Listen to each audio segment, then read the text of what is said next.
Halo Sobat TC, balik lagi bersama saya Dery Ramdhani. Kali ini saya akan membawakan beberapa pembahasan tentang perubahan iklim dan bencana. Hmm,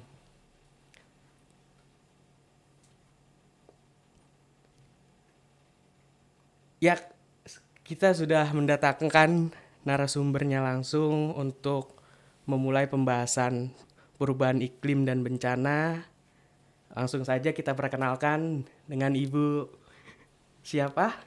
Saya berhadapan. Saya dengan Ibu Rini, Oh, baik Rini Ibu. Ningrum, tapi dipanggil saja dengan Rini. Baik Ibu, salam kenal. Saya Salam Dery kenal Ramdhani.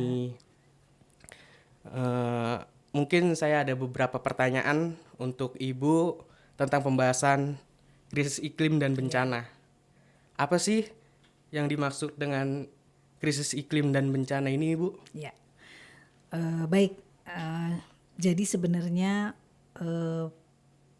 bencana itu, jadi gini, krisis iklim itu perubahan gitu ya, perubahan iklim yang kemudian terjadi karena semakin meningkatnya sebenarnya panas bumi gitu ya.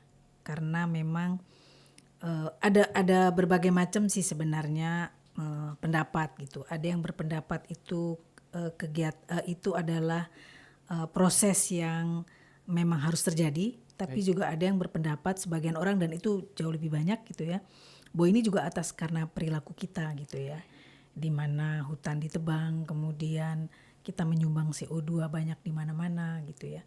Nah, itu yang mengakibatkan panas bumi ini semakin meningkat.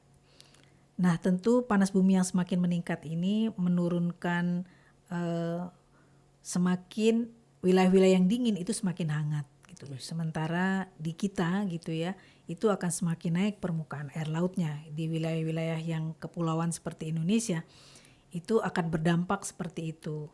Artinya contoh misalnya nggak usah terlalu jauh deh, di Jakarta jadi bagian utara gitu ya, itu kan kalau nggak ada wallnya, temboknya, itu mungkin air udah terhempas masuk ke wilayah ujung utara itu ya. Betul. Nah, itu sebenarnya bagian dari krisis iklim yang harus kita hadapi.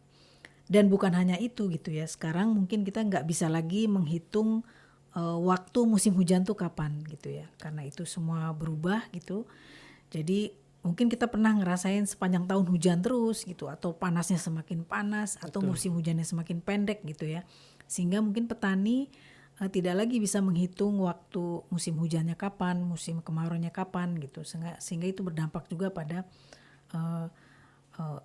persoalan pangan dan lain-lain. Kalau bencana kita mungkin udah bisa lihat ya setiap hari di berita di mana-mana itu banjir bandang gitu ya.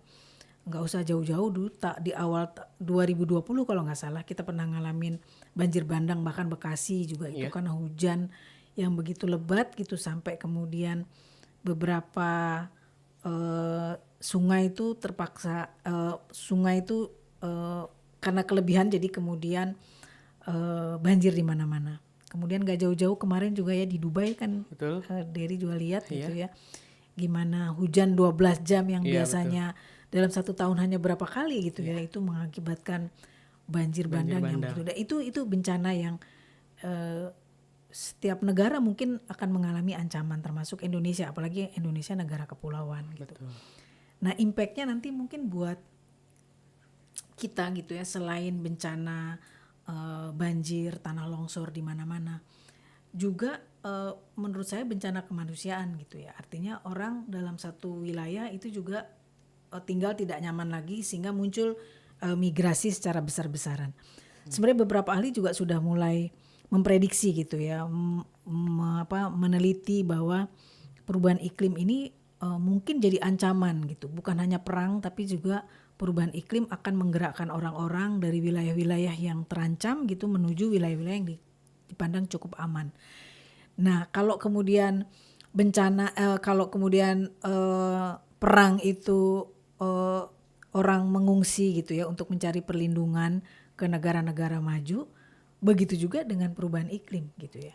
Mungkin bisa terjadi lebih hebat lagi gitu ya. Mungkin malah negara-negara maju yang terancam juga akan melihat wilayah-wilayah mana sebenarnya yang bisa. Nah, itu yang menjadi prediksi-prediksi di masa depan sebenarnya. Bencana-bencana ikutan gitu ya akibat perubahan iklim yang semakin waktu ke depan itu akan semakin terasa sekali dampaknya. Salah satu penelitian teman saya gitu, kebetulan dia dari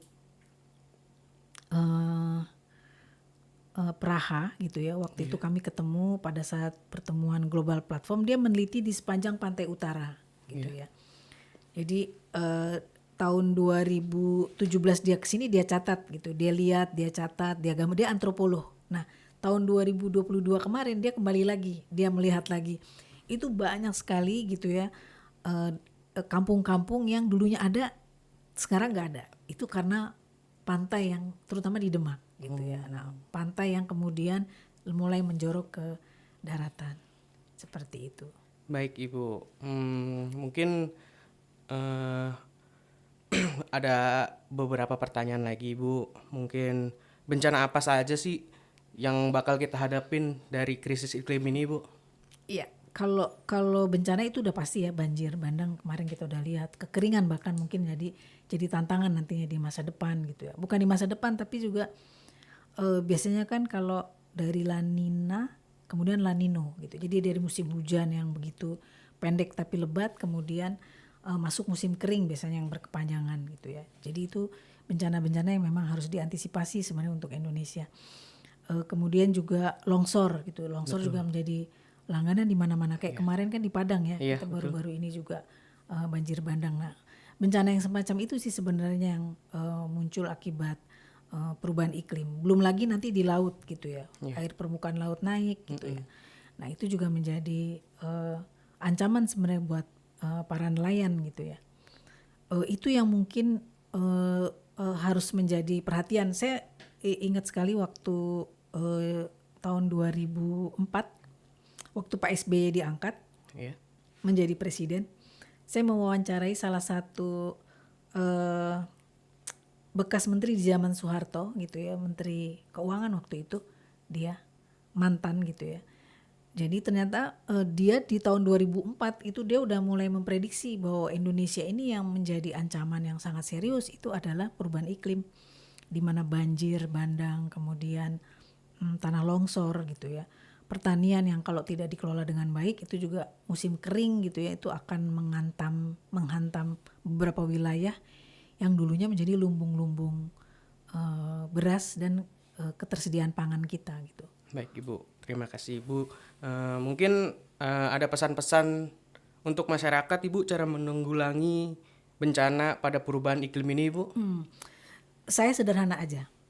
Kalau teman-teman nyebutnya tuh aksi antisipasi gitu ya. Baik. Jadi kalau setiap orang melakukan aksi antisipasi paling sederhana misalnya satu, dia menanam pohon, merawat pohon gitu yang ada, itu menjadi salah satu cara.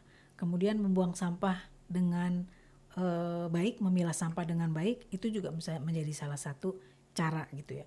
Kalau 1, 2 orang, 3 orang kemudian berlanjut banyak orang melakukan hal yang sama dengan disiplin yang sama, menurut saya itu hal yang keren dan bakal mengurangi efek dari perubahan iklim. Baik Ibu, mungkin cukup Ibu pertanyaan saya tentang perubahan iklim dan bencana. Semoga kita bertemu di lain waktu. Terima kasih Ibu Sama-sama. sudah datang di sini.